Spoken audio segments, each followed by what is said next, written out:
Joining us right now, author and Dr. Michael Frey, the author of State of Infection. If you are excited about zombies, especially coming off our big Zombie Fest weekend, this is a book you might want to pick up because this makes it real. I think this makes it real, especially coming from a doctor, right? Well, yeah. Well, I hope it never becomes real, but certainly I do believe that there is a lot of bad stuff out there. And, who knows what's going to happen in the future. I'm not sure if it's going to be zombies, but I do think we're going to run into some bad infections in the future. well, that's just scary to hear. So let's start out from the beginning. Tell us a little bit about your book. It was been described as The Walking Dead meets Gone with the Wind. Now, that's a pretty crazy combination there. How does that work out? Yeah, I like that one the best. I like that analysis the best. It's basically a story of a doctor in New York City who is trying to survive the apocalypse with this woman that he's infatuated with, and he actually winds up getting trapped with her in his New York City apartment, which turns out well for him. And they, have to deal with fighting the zombies, running out of food, zombie neighbors. That can be very disturbing. And then it also, around halfway through, it starts flashing back via Facebook postings to the Civil War, which is where the Gone with the Wind comes in. And it starts to tell the story of the origin story of this infection that causes the zombie apocalypse in the future. So it started over 100 years ago, and it's just something that's become a resurgence, or? Yeah, well, actually, it's been kept in secret storage by some bad guys who have been waiting for the right opportunity to strike out and start up the Second American Civil War. And so basically the story takes place in both the past, in the First Civil War, and in the not-too-distant future with the Second American Civil War. So the two stories kind of run together and then meet up at the end. Okay. Folks, just resetting for you. Dr. Michael Frey is our special guest. He's the author of State of Infection. Now, you're a trained doctor. You've worked around stuff for a while. Is there stuff out there in the world of biology that, maybe not a zombie apocalypse we need to be worried about, but we've seen stories about the MERS virus. Are there things out there that you're really worried can become the next pandemic? I think that, like you said, I'm not sure that there's a actual zombie virus out there, but there are some crazy viruses out there and bacteria that do some crazy things to people. And they're usually spread in such unusual ways that we don't encounter them. But,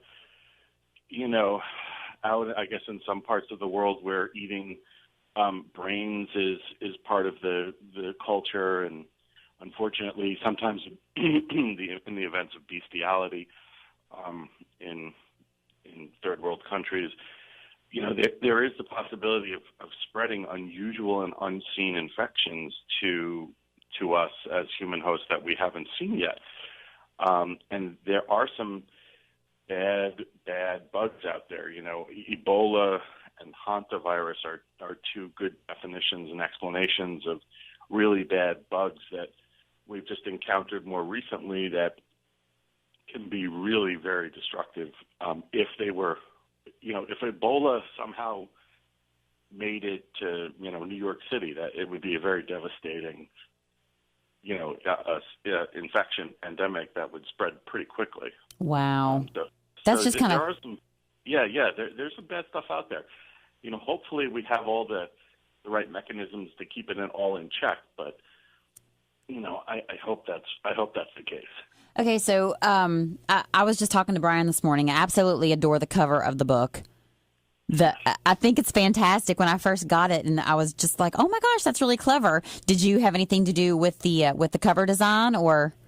I did very much have a lot of input. Well, kudos to you. Thank you. I didn't draw it or anything. We have a great illustrator. His name is Tommy Dalston, and he is actually in Liverpool, England. So he did the illustrations for us. We went through 2 covers, and the second one was, I think, a lot better than the first one. And it basically, without spoiling anything, just sort of gives away the premise of this terrible infection, which pops up out of nowhere, literally in the form of a plant that no one has encountered yet, and when it's ingested, causes this madness and this terrible disease. So my next question for you, and we're going to get to where you can purchase the book and your Facebook page and so forth. You've already put it out there that there are epidemics and pandemics that can, possibly infect, if they did infect larger cities, how devastating it would be. But what would you suggest? Say that Brian and I right now are preparing for the zombie apocalypse, preparing for an epidemic like this. Let's just leave Miss Amanda in this equation. No, Brian. We I've already got a skill set that you don't have. I know. It's called you grew up in West Virginia. I grew up in D.C. Exactly. So what would you suggest to the lay person and the person that doesn't know anything about all this? If there's an outbreak of something, Doc, what do we need to do? Right. Besides buddy up to Daryl Dixon. Exactly. I'm all about the bug out bag. I've got a bug out bag. I have to admit it. I've gotten a lot of my ideas from watching episode after episode of Doomsday Prepper, and I think that's a good place to start and see how a lot of these people do it. But definitely it's good to have some extra supplies. Realistically, a small bug out bag is not a bad idea, not even for, the zombie apocalypse, but for any sort of emergency. And believe it or not, there's actually a suggestive preparatory page on the CDC website that has some ideas for a bug out bag, and they actually do make it in case of the zombie apocalypse. I guess that's a way of taking advantage of the popularity of absolutely that theme right now. But definitely they have some good ideas. I have a small bag, and I keep some supplies and water and some canned food and can opener, matches, flashlight, some duct tape and pistol. Yeah, I got that stuff. And rubber tubing and diapers. Just kidding. You know what? That's a good idea. Actually, I have a 2-year-old, so I need to get some. So I love the book.